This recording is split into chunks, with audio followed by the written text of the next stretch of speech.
Mesdames et messieurs, c'est toujours un plaisir de vous retrouver dans cette nouvelle édition du journal de Viva en version française. Bonsoir à tous et bienvenue. Dans les actualités de ce soir, en Indonésie, le pays a été frappé aujourd'hui par deux puissants séismes de magnitude 7,7 et de 6,9 selon l'Institut d'études géologiques des États-Unis. Le bilan provisoire fait état de 40 morts et de 50 blessés. Reportage de France 24.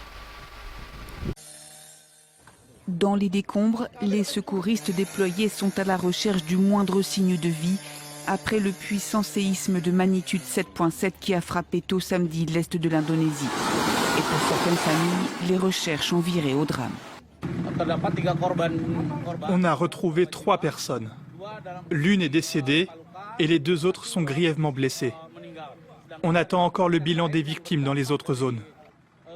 L'épicentre du séisme se trouve à une soixantaine de kilomètres de la ville d'Ende, dans la province du Nusa Tenggara oriental. Des dizaines de répliques se sont succédées. Les autorités indonésiennes ont d'abord émis une alerte au tsunami dans certaines zones avant de la lever, ce qui n'a pas empêché des milliers d'habitants des côtes d'évacuer, craignant une montée des eaux. Les secousses étaient fortes, alors nous sommes tous sortis en courant. Elles sont sorties dans la confusion. Pour un pays habitué aux secousses sismiques, c'est un nouveau rappel du danger omniprésent. L'archipel de l'Indonésie, avec ses plus de 17 000 îles, est situé sur la faille géologique de la ceinture de feu du Pacifique. En 2018, plusieurs séismes avaient été meurtriers, notamment à Palu, où plus de 2000 personnes avaient été tuées. En 2004, l'Indonésie a connu l'une de ses pires catastrophes sismiques, un séisme déclenchant un tsunami responsable de la mort de 170 000 personnes dans le pays. Dans les actualités locales, l'Assomption célébrée aujourd'hui 15 août est une journée consacrée pour les fidèles catholiques. Des offices religieux sont organisés à cette occasion dans les églises catholiques du monde entier. Nous allons découvrir dans ce reportage l'origine de l'Assomption et ce qu'elle représente avec Senra Nirlant et Yves Chanel. La célébration de l'Assomption a commencé à Jérusalem au 5e siècle. C'est le pape Pie XII qui, le 1er novembre 1950, dans la constitution apostolique Munificentissum Deus, a proclamé que l'Assomption, c'est-à-dire l'élévation de la Vierge Marie au ciel corps et âme, fait partie des dogmes mariaux ou enseignements fondamentaux de l'Église concernant la Vierge Marie. À noter que ce 15 août est également un jour férié et chômé, payé sur l'ensemble du territoire de la République de Madagascar, conformément au décret numéro 2026-006 pris par le ministère du Travail, de l'Emploi et de la Fonction publique. Et sur le plan politique, les recommandations de la SADC sur la situation à Madagascar sont attendues. Sur le plan national, le VFM, un groupe parlementaire soutenant le pouvoir actuel, a vu le jour en début de semaine. Parallèlement, les jeunes réclament le départ du président de l'Assemblée nationale et demandent également la dissolution de cette institution. Reportage. Revenons sur les événements qui se sont déroulés au sein de l'Assemblée nationale cette semaine. Quelques 80 députés se sont regroupés pour créer le lundi 10 août dernier le VFM, ou Vuvunanifiavos Ani Madagascar. Ces députés ont déclaré soutenir le régime actuel. Le lendemain, mardi, une réunion à huis clos s'est tenue au sein de l'Assemblée nationale. Des rumeurs ont circulé selon lesquelles ces parlementaires chercheraient à destituer le président de l'Assemblée nationale. Une information démentie par Sitin Rajanasulniek. De leur côté, les réactions des jeunes se sont multipliées sur les réseaux sociaux. Ils réclament la démission du président de l'Assemblée nationale et persistent sur leur demande de destitution de cette institution. Ils sont même allés jusqu'à réaliser une sorte de sondage. Voici les résultats de la consultation réalisée autour de la question pour la démission de Sitin. 49% Mial Sitin, 30% accentuer la pression afin qu'il présente sa démission, 19% descendre dans la rue et chanter la chanson démission de Sitin, 35% dissoudre l'Assemblée nationale, 15,4% sans opinion. 0,6% Sitin doit poursuivre son mandat, nous, Mouvement Gen Z, déclarant donc ce vendredi 14 août 2026 que la démission de Sitin Rajanasulniek est exigée, tout comme la dissolution de l'Assemblée nationale. Ce type de sondage est également relayé par l'association Tambaben Tanur. Les jeunes ont toutefois reçu une réponse ferme de la part des partisans du régime actuel, notamment de certains députés qui restent fermement attachés à leur position.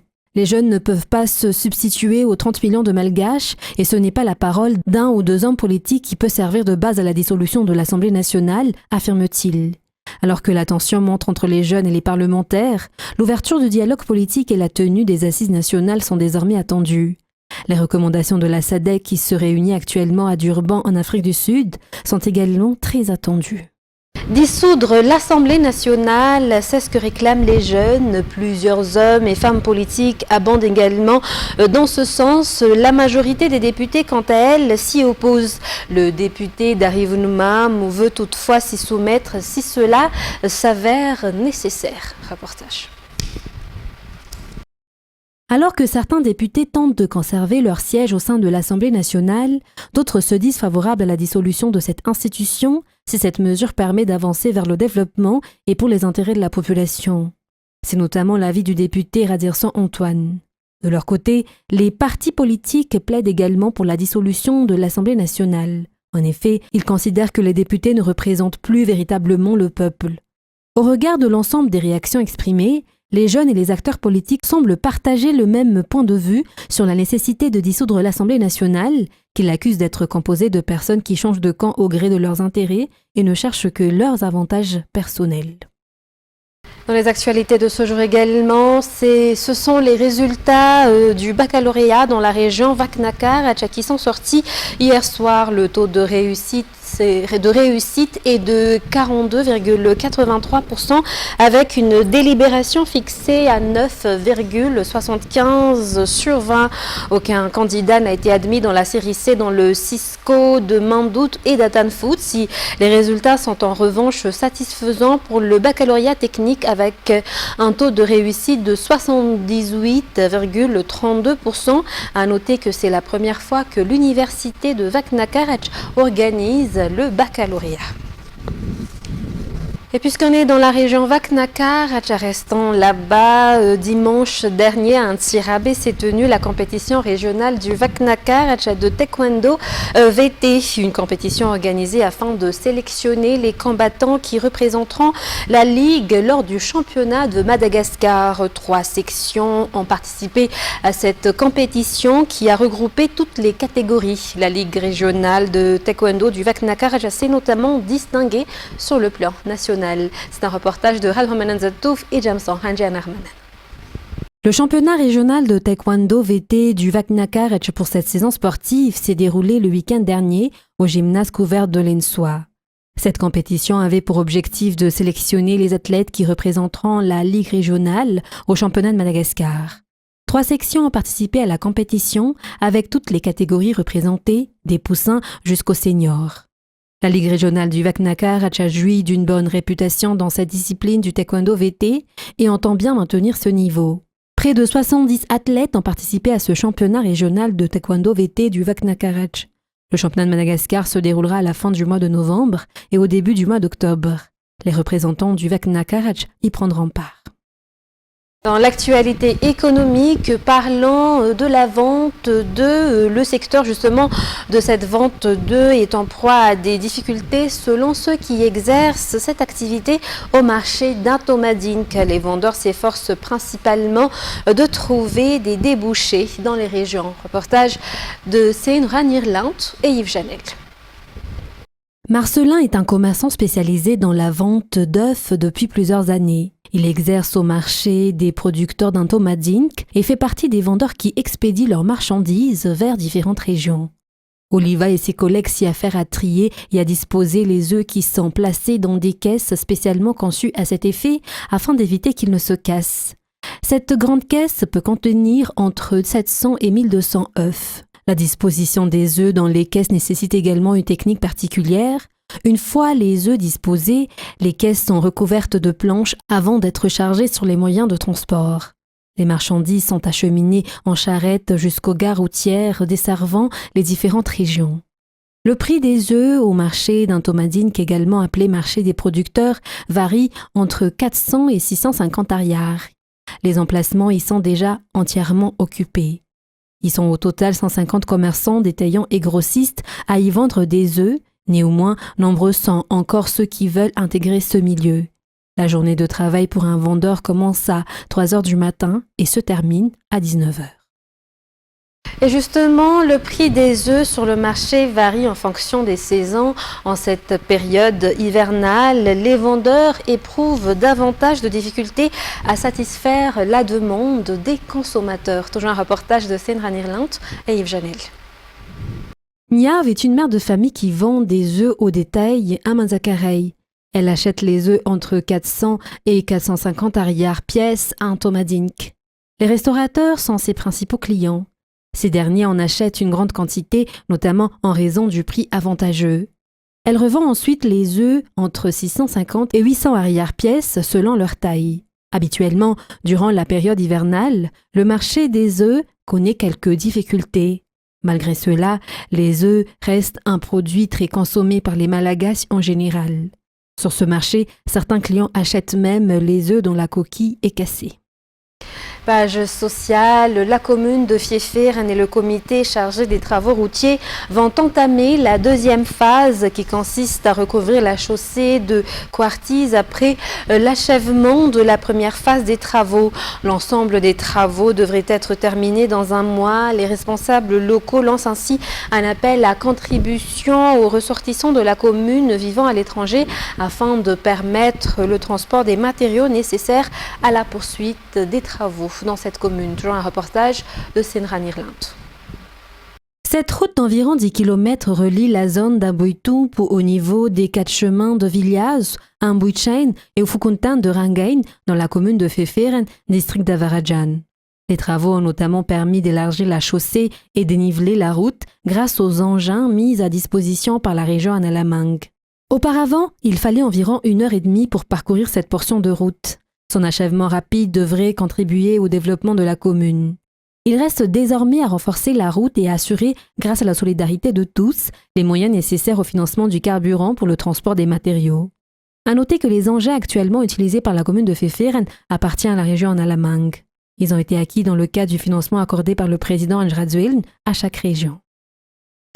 Revenons dans les actualités internationales. Emmanuel Macron a chargé Sébastien Lecornu de travailler à une rédaction juridiquement robuste de l'interdiction des réseaux sociaux aux moins de 15 ans. Dans la version adoptée au Parlement a été censurée jeudi par le Conseil constitutionnel.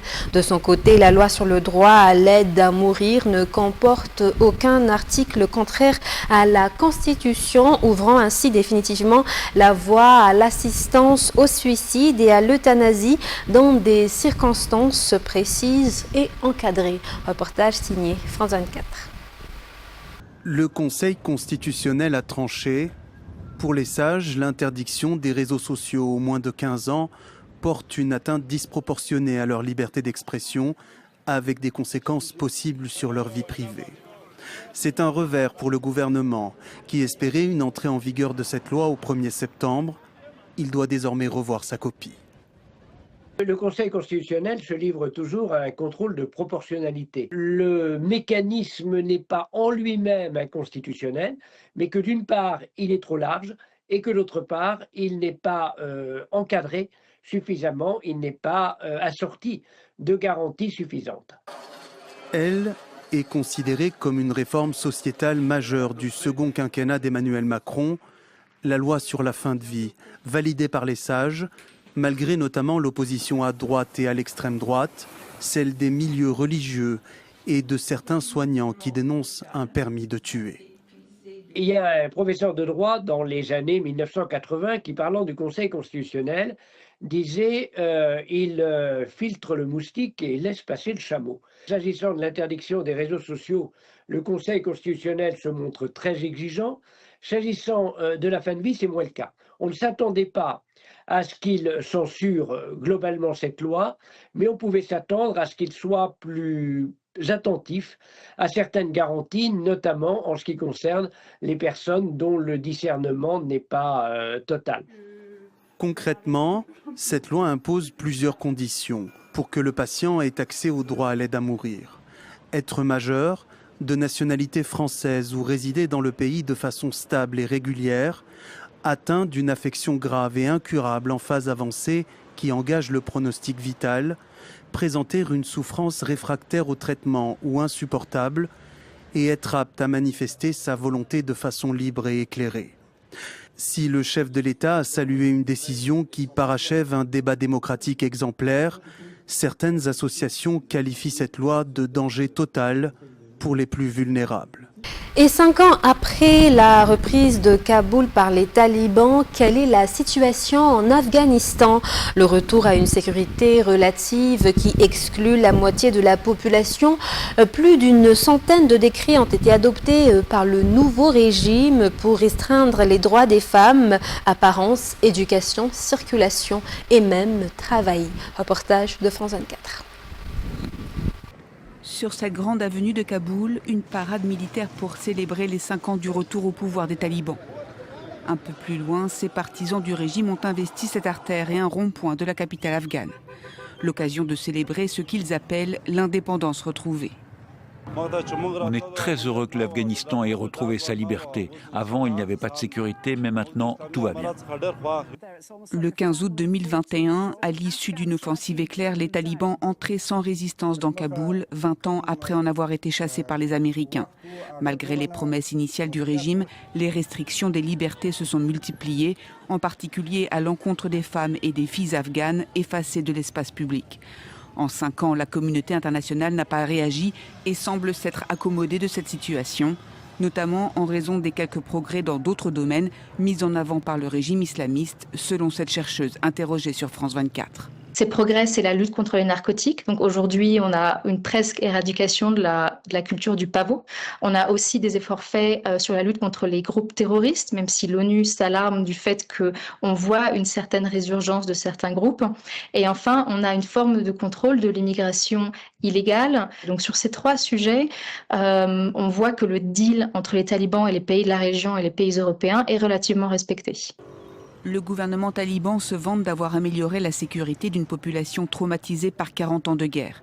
Il promet l'autosuffisance économique dans un pays privé d'accès au système bancaire international et dont le niveau de vie moyen est en recul.